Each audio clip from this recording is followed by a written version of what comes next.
Hi, I'm Chrissy Cordingley, and this is my show, The Flare Up Show, and this special episode is produced in partnership with Clarissa, Burt, and in the Limelight Media.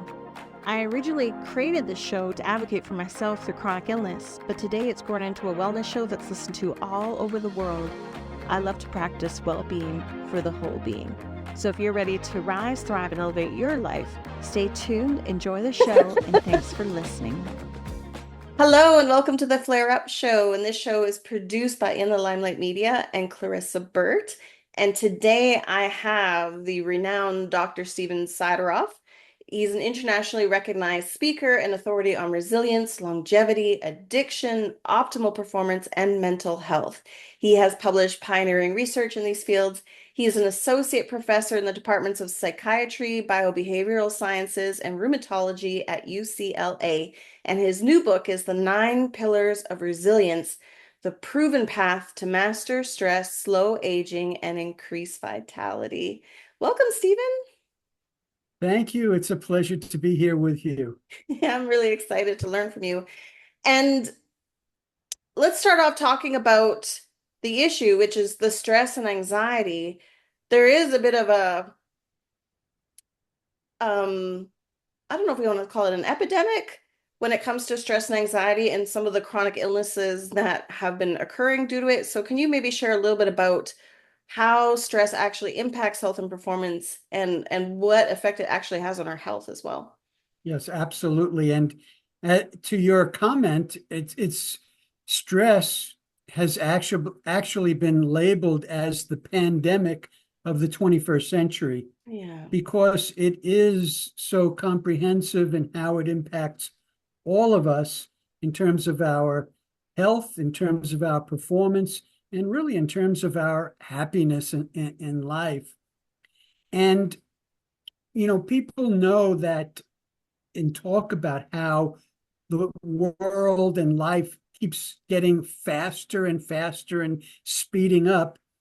And really, it has been because of technology, because of how our society has advanced.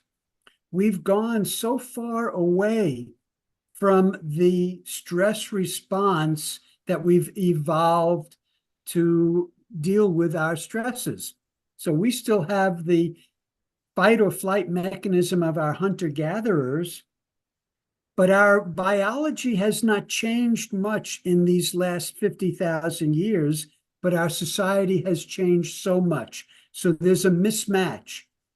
How we prepare for threats, dangers, uncertainty, am I going to pay my bill today, etc., is that same fight or flight mechanism. But yet, how many of the situations in your day and your life can you really handle by either fighting the danger or running from them? Not many. So what happens is our bodies mobilize, but then we now have to come along and hold that energy in. So not only do we use up more energy each time we prepare for a danger, a stress than we need to, but then we literally use more energy to hold the original energy in.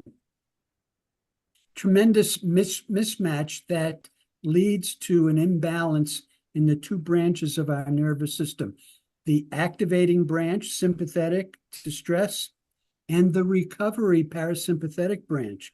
Yes. And they need to be in balance. But again, think about all the times in your day that you trigger the stress response.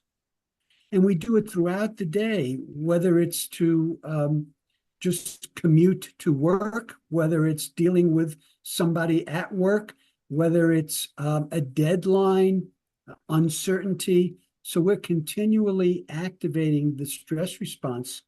But how many times in your day do you have an experience in which you're reminded to relax, in which you're told you're safe, you can let down your guard? Yes.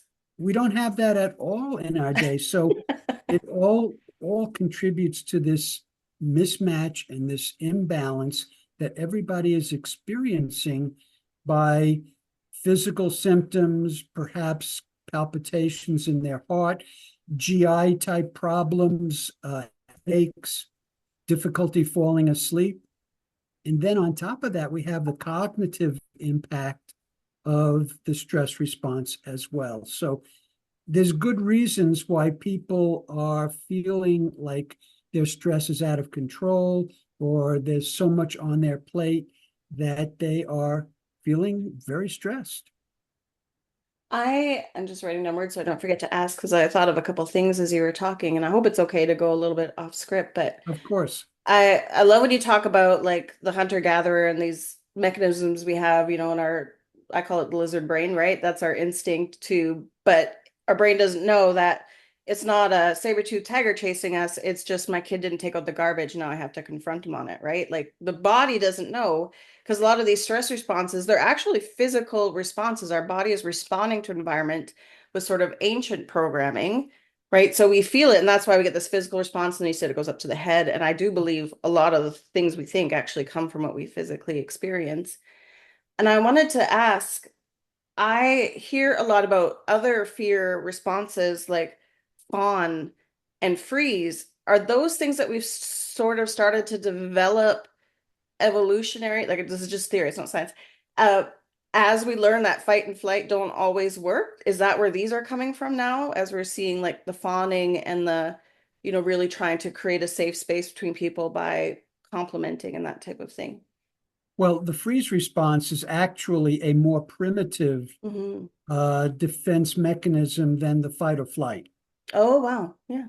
So the freeze mechanism occurs when there's real serious danger and we have no way to escape from it.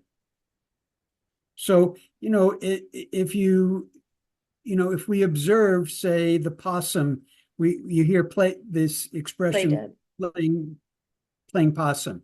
What that's about is the possum, when faced with a fox and there's no escape, goes into this fugue state, literally goes semi-unconscious, almost like fainting. Hmm. It is fainting. Now, from an evolutionary perspective, it has two purposes. Number one, there's a chance that the fox will think that the animal is dead, and they tend to not go after prey that's already dead, and they may just leave the scene, and the possum lives to see another day. Or even if it gets attacked, it doesn't feel the pain as much when it's being killed. So, but when the possum comes out of it, it sort of shakes off the experience and goes off as if nothing has happened. But when we have a trauma response, that is the freeze response, but it literally alters our nervous system, Hmm. and it creates an instability in our nervous system. So when we have trauma in our history, in our childhood, it leaves us actually more vulnerable to stress because we're less capable of responding in appropriate ways. We may freeze because that was what we learned to do as a child, Yes. and that will never serve us in the real world. No, thank you. Thank you for sharing that. I really appreciate it. Makes a lot of sense. So, how do we get there? Why do people have so much difficulty managing their stress? Well, the other piece of it, very important information for everybody, is that I've mentioned the evolutionary mismatch. There's also a developmental mismatch. And so we learn how to handle the stresses of our lives based on the lessons of childhood. We adapt to our small little environment of our home and our primary caregivers. We don't go out and sample hundreds of families and figure out what's the best way to handle Yeah. stress. We learn the lessons we're taught in our primary family. And so, the audience knows that, you grew up with parents who probably weren't the best models of how to handle stress or how to treat their children as well. And many of the lessons we learn in childhood are not intentionally taught to us by our parents. No. Some are the result of just noticing and observing. For example, if you have a parent who's anxious, the message you get is that there's some danger out there. It may not be a real danger. It may be that you have a mother or father who's anxious and is a worrier. And that's how they address and deal with the world. But we don't know this. And so we can unconsciously take on the message that the world is dangerous. If we have a parent that's continually judgmental and critical of us, we take this on and we get the message that there's something about us that's not okay. And this impacts our self-confidence and our ability to handle things in the world, in our lives. All these impact how readily we become stressed, because the more uncertain you are in the world, the more situations you are going to experience as dangerous as a threat, triggering the stress response. And so we also don't learn appropriate ways of recovering from stress. The other fact that's so important and interesting for people to know is that when we're born, our nervous system is not fully developed. Our nervous system develops during the first years of childhood and develops primarily in relation to our primary caregivers.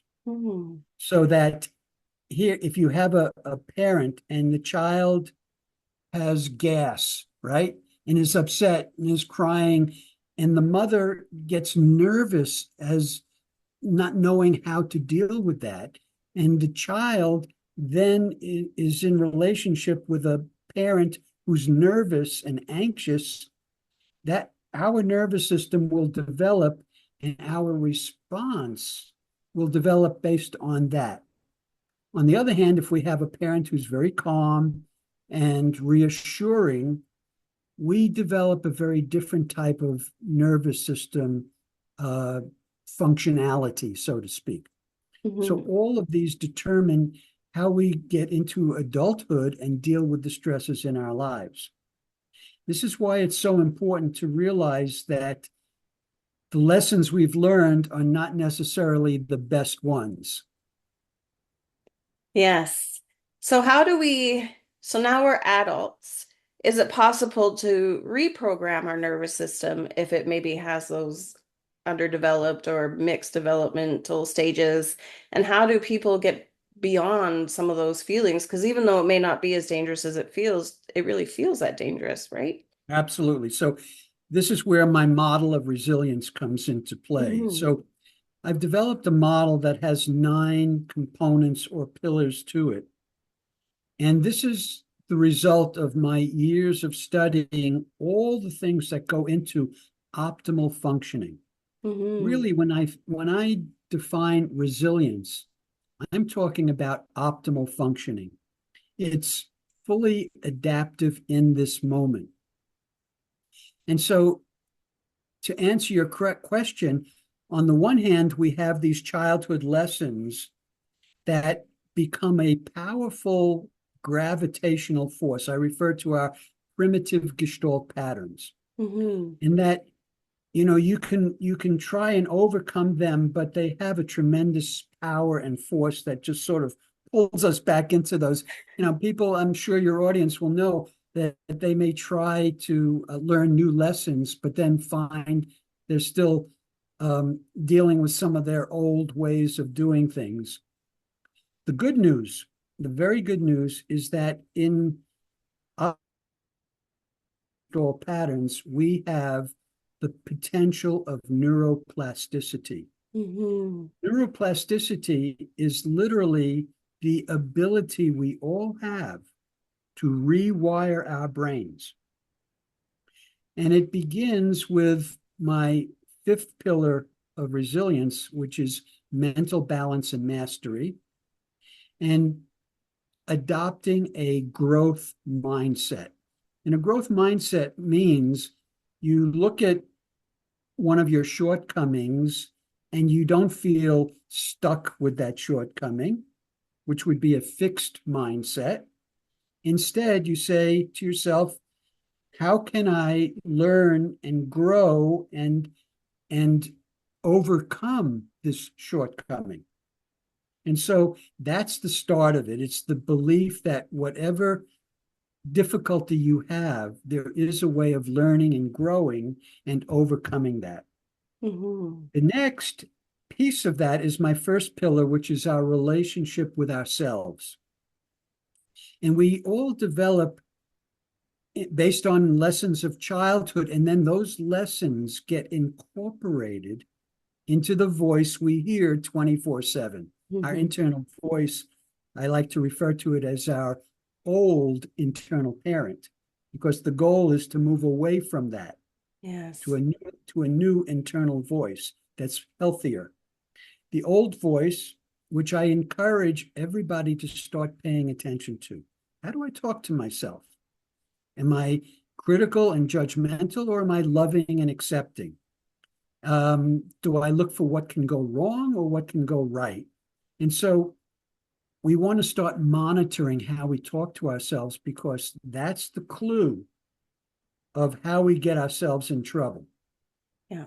From those old messages.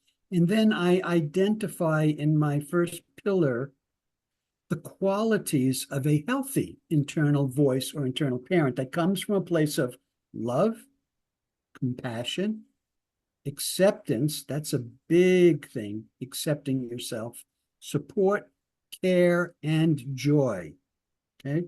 And so now we have the qualities that become a model for how we want to learn to talk to ourselves. And so I tell people, anytime that you notice an upset, I guarantee we can trace it back to some negative message or fear message that you're giving yourself. What's that message? Okay, that's coming from the lessons of your childhood. Now, the first step is to say no to that, to realize that that doesn't serve you, because you're in a new environment that's very different than your childhood environment. You need to respond to it very differently. So no to that. And now let's migrate over to the healthy internal voice that comes from those qualities that I just described. And that's the pathway to begin the process of literally re-engineering, rewiring your brain. Yes, and as you start changing your behavior and your mindset, then what's going to happen is you're going to have new experiences that are quite different than what the old voice told you you should be experiencing, right? So now the response is also positive, Yes, mostly positive in exactly. return, Now, right?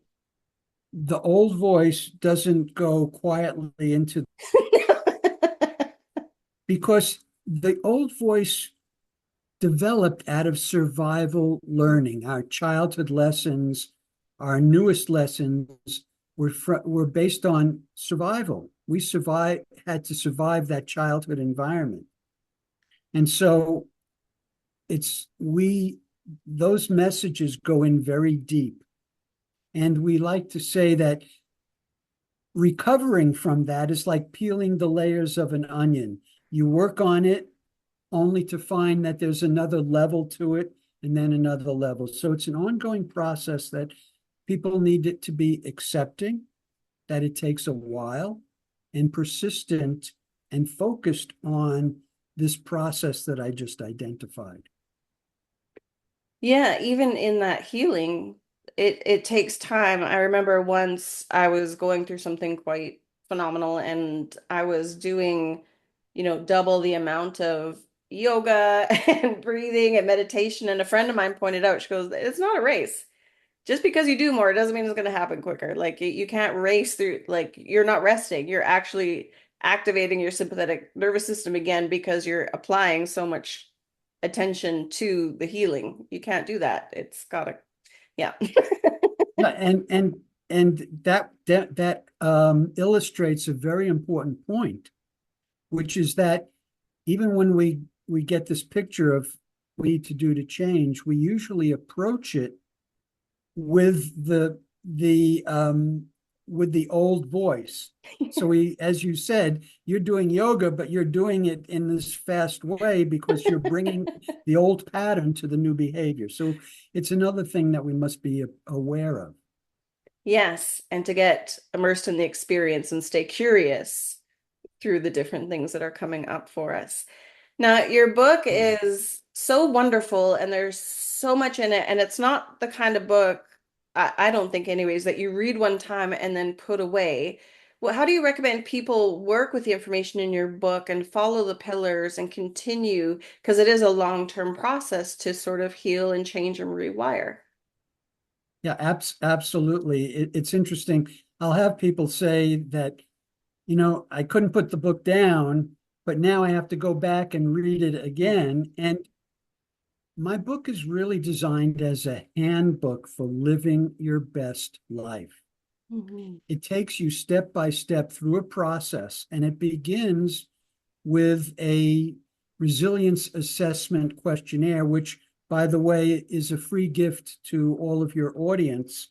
My resilience assessment booklet, which describes my model and then gives this questionnaire that people can take, they can self-score, and they can get their personal profile along these 9 pillars or dimensions of resilience, so they can see what their starting point is. And it's always important in this process to be accepting of your starting point. This is an important point that I like to share with everybody. It's like we're all on this journey in life. And at any one time, we're somewhere along this journey. Let's say we're here. One of the ways most people get into trouble is that wherever we are in this path, we feel we should be further along. I should have made that mistake. I should have done that better. All of these ways that we basically are disapproving people. If you're here and you feel you should be further along, that's impossible because you can't be at 2 places at the same time. The starting point for this journey is an acceptance of where you're at. That doesn't mean you like it or it's okay. It simply is an acknowledgement of reality. When you feel like you should be further along, you're only undermining yourself, and you're making you're saying there's something wrong with me that I'm here and not here. So we begin with acceptance. Okay. My book lays out a path, a step-by-step path. Now, the other thing that's important for everybody to realize is that there's so many things that we feel we should be doing more, better, or so many things we feel we should be doing to be more resilient. And that could be overwhelming in and of itself. And what happens if you're overwhelmed is you wind up not doing anything. And so it's important to realize that in my book, what I say is that there is the path. And the path is alongside of you every moment of every day. And all it takes to get onto the path is take a few steps based on the lessons in my book. And I give very specific steps that can put you onto the path. Once you're on the path, you have succeeded. People think that success is all the ways down at the end of the path, at the end of the road, when I get everything right. And that's, again, discouraging. And so I like to say that people have the ability every moment to get onto in the program. Yeah, chasing the future is like chasing a horizon. It's only going to keep getting further away the more you walk towards it. But I love that you just sort of walk into your own path right now, right here. This is where I need to be. I love that. Yeah. I love that. Thank you. And how else can people work with you and find your work? So my website is drstephensideroff.com, and I have a lot of useful information there. A free audio download. My fourth pillar is physical balance and mastery. Mm-hmm. And there's no substitute for practicing some form of relaxation, meditation, biofeedback on a daily basis to establish that balance I talk about. And so I have a free audio track that people Oh, can get amazing. on my website as well. But my book, The 9 Pillars of Resilience, The Proven Path to Master Stress, Slow Aging, and Increased Vitality, is available everywhere. It's in bookstores, and you can get it online at Amazon, Barnes and Noble. And, one of the things people say about my book is that it's very easy to follow. And they feel like they get rewarded very quickly in reading the book because they start to realize that they can become successful and more resilient. Yes. And you're really great at putting, very practical strategies and techniques in the book. Would you be willing to share one simple thing a person can do to sort of regulate and get on their path? Sure, absolutely. So Mhm. again, the first step is to have a positive, a growth and positive mindset. And this is something that people can pay attention to on a moment by moment. When I come upon a choice, am I thinking this is going to be difficult, or I think this is going to be possible? Every moment we have a choice. So that's the first thing is that. The second is uh, developing that healthy internal voice, as I mentioned. A third is I'll give you a very quick recovery technique that everybody can use. Okay. Yeah, ready. And the first piece, and this is the first piece of it, is the recognition that when you breathe at approximately 6 breaths per minute, so that's 4 seconds in, 6 seconds out, you engage a number of physiological systems in your body and bring them into alignment. And it facilitates brain and body health. So if everybody were to take literally 2 minutes to breathe at about 6 breaths per minute. Now, when you breathe in, you imagine focus breathing in through your heart. And when you breathe in, your heart expands. Visualize your heart expanding as you breathe in, and you focus on gratitude. We know that, and this is my sixth pillar of resilience, we know that when we go into a place of positive emotions, love and gratitude, that we actually enhance our heart rate optimal rhythms called coherence. So Mhm. when you breathe in, imagine breathing through your heart expanding. And when you breathe out, you focus on simply letting go. So let's just take 1 minute to do this. So everybody just breathe in, focusing on your heart, breathing through your heart, and imagine somebody who you have gratitude toward. And as you breathe out, just focus on releasing all the tension in your body, have your body sinking, melting into your chair. Breathe in through your heart, gratitude, and breathe out, letting go. Breathe in through your heart, expanding your heart, feeling a sense of gratitude, and exhaling, letting go, releasing all the tension in your body. If you do this frequently throughout your day, even for just 2 to 3 minutes, it will have an impact on you. The other piece is that before you start, you want to tell yourself, for this time that I'm doing this exercise, I'm safe.